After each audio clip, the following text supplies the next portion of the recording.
My dear friends, today let us reflect the Gospel reading according to St. Matthew chapter 12, verses from 38 to 42.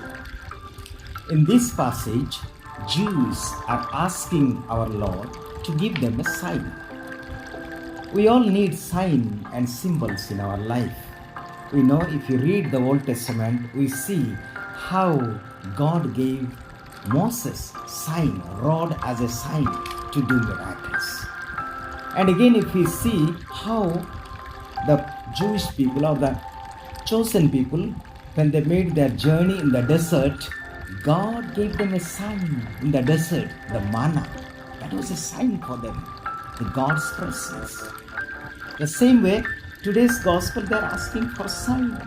That's why it is written in 1 Corinthians chapter 1, verse 22, Jews demand signs. But Jesus says He's not going to give the sign. Why? Because these people are not going to believe. The sign, never Jesus performed any miracle just to show that He's great or to do His personality. No, it is only if He has done any wonder, miracle or given sign, it is out of concern, compassion for the people. But here, Jesus is saying, the only sign will be given to you, to Jonah. What happened to Jonah? When Jonah preached Nineveh, that is the capital city of Assyria, that is a symbol of pride and arrogance. Even these people, when Jonah preached, they repented. They recognized God's message when Jonah preached, and they returned.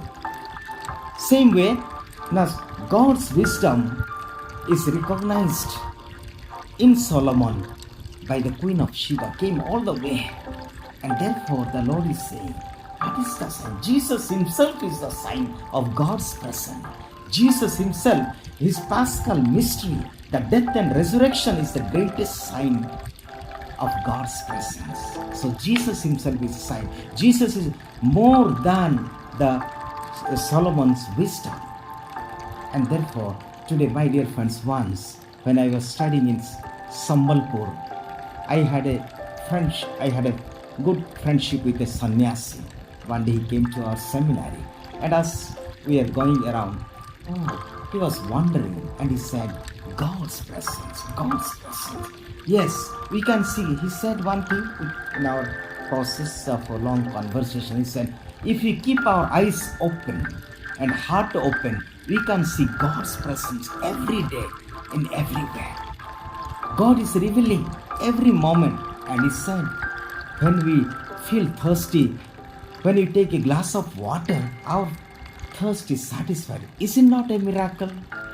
Again, every day we take a breath. What would happen if we do not take breath? We will be lifeless. Is it not a miracle? So miracle and wonders are every day. The sign God's presence. Only we need to keep our eyes open and heart open. So my dear friends, today as we reflect this passage, let us see God's presence, the sign of God's time in our midst, in our community, in our world. Then we can really see God is working every moment, and that is the greatest miracle, that is the greatest wonder we can see only if we keep our eyes open and heart open. May God bless all of us today.